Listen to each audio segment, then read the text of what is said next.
गीता सार्वभौम है। धर्म के नाम पर प्रचलित विश्व के समस्त धर्म ग्रंथों में गीता का स्थान अद्वितीय है। ये स्वयं में धर्मशास्त्र ही नहीं बल्कि अन्य धर्म ग्रंथों में निहित सत्य का मानदंड भी है। गीता वो कसौटी है जिस पर प्रत्येक धर्म ग्रंथ में निहित सत्य अनावृत हो उठता है। परस्पर विरोधी कथनों का समाधान निकल आता है।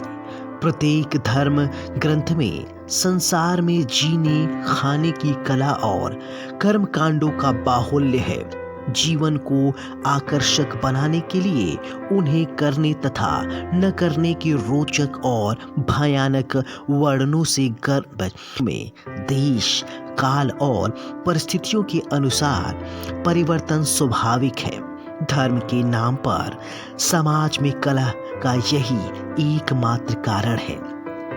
गीता इन क्षणिक व्यवस्थाओं से ऊपर उठकर आत्मिक पूर्णता में प्रतिष्ठित करने का क्रियात्मक अनुशीलन है, जिसका एक भी श्लोक भौतिक जीवन यापन के लिए नहीं है। इसका प्रत्येक श्लोक आपसे आंतरिक युद्ध आराधना की मांग करता है।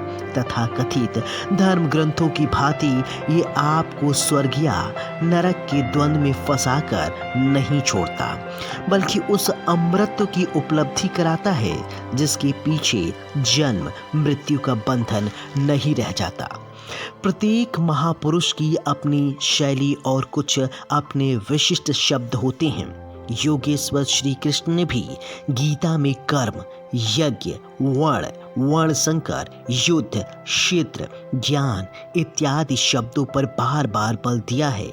इन शब्दों का अपना आशय है और पुनरावृत्ति में भी इसका अपना सौंदर्य है। हिंदी का इन शब्दों को उसी आशय में लिया गया है तथा आवश्यक स्थलों की व्याख्या भी की गई है। गीता के आकर्षण निम्नलिखित प्रश्न हैं जिनका आशय आधुनिक समाज खो चुका है। वे इस प्रकार हैं जिन्हें यथार्थ गीता में आप पाएंगे। श्री कृष्ण एक योगेश्वर थे। सत्य, आत्मा ही सत्य है। सनातन, आत्मा सनातन है। परमात्मा सनातन है। सनातन धर्म परमात्मा से मिलाने वाली क्रिया है। युद्ध, दैवी एवं आसुरी संपदाओं का संघर्ष युद्ध है। ये अंतःकरण की दो प्रवृत्तियां हैं। इन दोनों यह मानव शरीर और मन सहित इंद्रियों का समूह युद्ध स्थल है। ज्ञान, परमात्मा की प्रत्यक्ष जानकारी ज्ञान है। योग, संसार के संयोग वियोग से रहित अव्यक्त ब्रह्मा के मिलन का नाम योग है। ज्ञान योग, आराधना ही कर्म है। अपने पर निर्भर होकर कर्म में प्रवृत्त होना ज्ञान योग है। निष्काम कर्म योग, इष्ट पर निर्भर होकर समर्पण के साथ कर्म में प्रवृत्त होना निष्काम कर्म योग है। श्री कृष्ण ने किस सत्य को बताया? श्री कृष्ण ने उसी सत्य को बताया जिसको तत्वदर्शियों ने पहले देख लिया था और आगे भी देखेंगे। यज्ञ, साधना की विधि विशेष का नाम यज्ञ है।